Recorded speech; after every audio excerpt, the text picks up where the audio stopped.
If you scroll through Instagram right now, you'll see someone sitting in an ice bath, another person wearing a red light helmet that makes them look like Iron Man's cheaper cousin, and probably someone chugging raw milk straight from the cow because Paul Saladino told them it's the secret to eternal youth.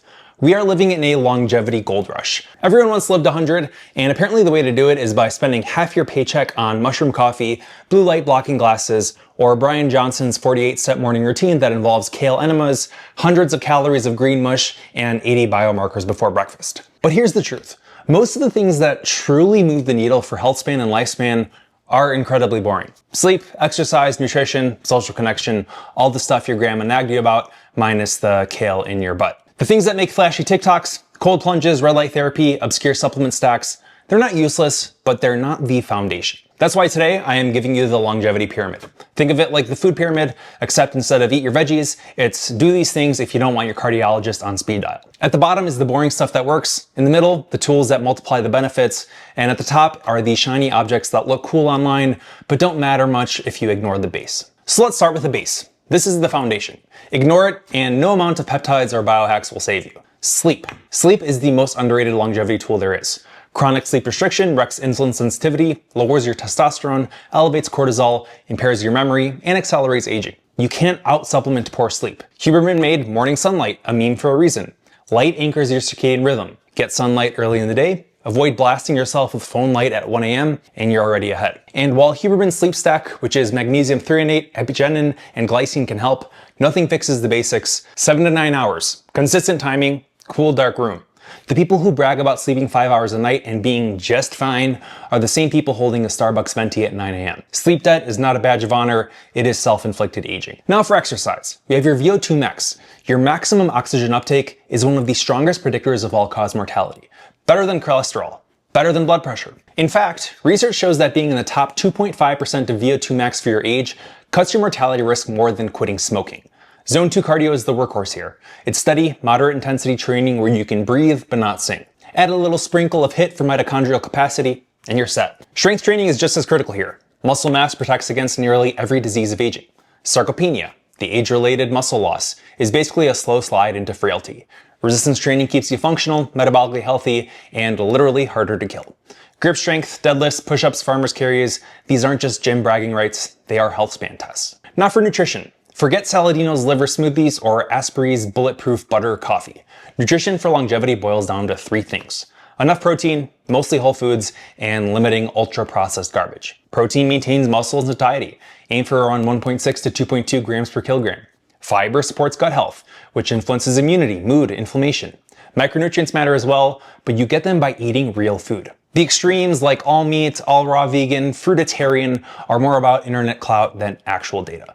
Most people do best with a balanced, slightly boring diet built around lean proteins, plants, and sane portions. Now for stress. Chronic stress is like invisible rust. It accelerates aging, increases inflammation, raises cortisol, and wrecks your recovery. The solution isn't eliminating stress. Exercise itself is actually controlled stress. It's managing it. Meditation, therapy, journaling, breathwork, and Huberman's physiological side, which is 2 inhales, 1 long exhale, all help.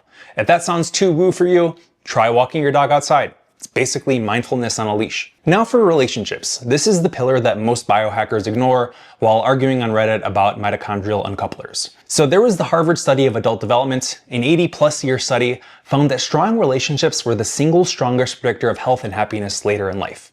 Loneliness, on the other hand, increases mortality as much as smoking or obesity. So yes, track your fasting insulin, but also have dinner with friends. You don't need another gadget. You probably need to call your mom. So if the base is the must-do, the middle of the pyramid is the precision layer. Once you've nailed the foundation, there are tools that multiply the benefits. And the first one is lab testing and biomarkers. Most annual checkups give you a cholesterol panel and a fasting glucose, then stamp you as normal. But normal means you're just not sick yet. Not that you're optimizing for longevity. For longevity, you need a deeper dashboard. Start with fasting insulin. This is key for understanding your metabolic health. Pair it with glucose and HbA1c, but remember insulin moves first. Add in some ApoB, the best predictor of cardiovascular risk, and HSCRP, which tracks systemic inflammation. Hormones matter too.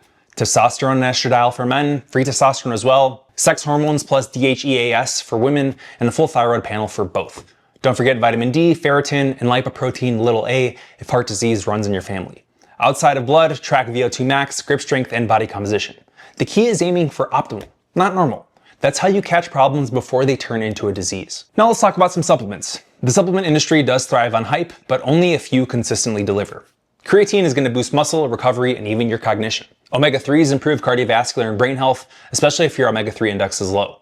Vitamin D is essential if you're deficient, and magnesium helps with sleep and stress regulation. From there, you can layer smaller tools. Glycine to improve sleep, apigenin to calm nighttime anxiety, ashwagandha to tame stress. These aren't magic bullets, but they stack up when the basics are covered. Most exotic stacks like NMN or resveratrol are still unproven. They are interesting, but not essential. Supplements should support the foundation and not replace it. Now for hormone optimization. Hormones aren't first line, but they are powerful multipliers. TRT for men with clinical low T can be life-changing. Hormone therapy for women post-menopause protects bone, cognition, and quality of life. Thyroid optimization can correct hidden sluggishness that holds people back. But the mistake is thinking hormones are going to replace lifestyle. They don't, they just amplify it. Now for some peptide talk. Peptides are short amino acid chains that act as signaling tools, subtle nudges that help your body repair, recover, and perform better. BPC 157 and TB 500 accelerate tissue healing and calm inflammation. MOTS-C is going to improve insulin sensitivity and mitochondrial health. For growth hormone support, CJC 1295 and ipamorelin are common, while sermorelin and tesamorelin have some more medical roots, with tesamorelin FDA approved for reducing visceral fat. Cognitive peptides like Simax and Selenk sharpen focus and stabilize mood without the jitters of stimulants. And the blockbuster category, GLP-1 agonists like semaglutide, tirzepatide, retatrutide are game changers for fat loss and metabolic health. Finally, GHK copper supports skin, collagen, and potentially systemic anti-aging effects. They're not replacements for the fundamentals, but as amplifiers with proper sourcing in labs, peptides are some of the most promising tools in our toolkit this year. And we can't forget heat therapy. Sauna deserves its own spot here. Finnish cohort studies show that 4 to 7 sauna sessions per week reduce cardiovascular and all-cause mortality by up to 40%. Mechanisms for this include heat shock proteins, improved vascular function, blood pressure regulation, and cardiovascular conditioning. Huberman recommends at least 57 minutes per week. Sitting in a hot box doesn't look sexy, but it may be one of the best biohacks that actually work and help you out here. Now for the top of the pyramid. This is where a lot of the noise lives. Some of it's fun, some is even useful, but none of it matters if you've absolutely skipped the foundation. Start with cold plunges. They build resilience and improve mood through catecholamine release. They may reduce inflammation. A bunch of TikTokers do them, Bryan Johnson does them, Huberman prescribes protocols, and Instagram made them viral. But compared to sleep or zone 2 cardio, the effect size is pretty small. Cold plunges are fine if you enjoy them. Most people don't, but they're not a ticket to 100. Now for some red light therapy. Dave Asprey swears by it. Bryan Johnson straps it to his scalp. There's data on skin health, wound healing, and maybe mitochondrial signaling, but if you are chronically stressed, sleep deprived, and sedentary, the $900 helmet isn't going to save you. Now for some of the exotic supplement stacks. Rapamycin microdosing, spermidine, resveratrol, NMN. Some of these have promise. Rapamycin is the most exciting, with strong animal data on lifespan extension, but most of the human evidence is pretty early. Atia uses some of these, but even he reminds people VO2 max is the real lever. Now for some even more extremes. Pulse L-Adeno champions carnivore, organs, and raw milk. Does it work for some people? Sure.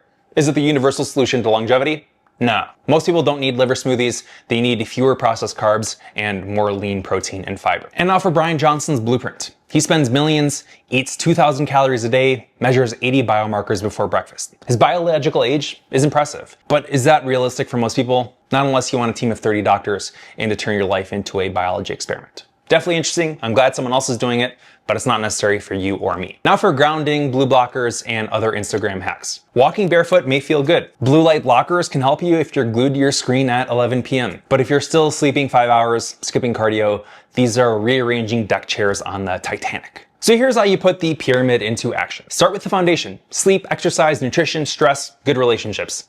That's 80% of it.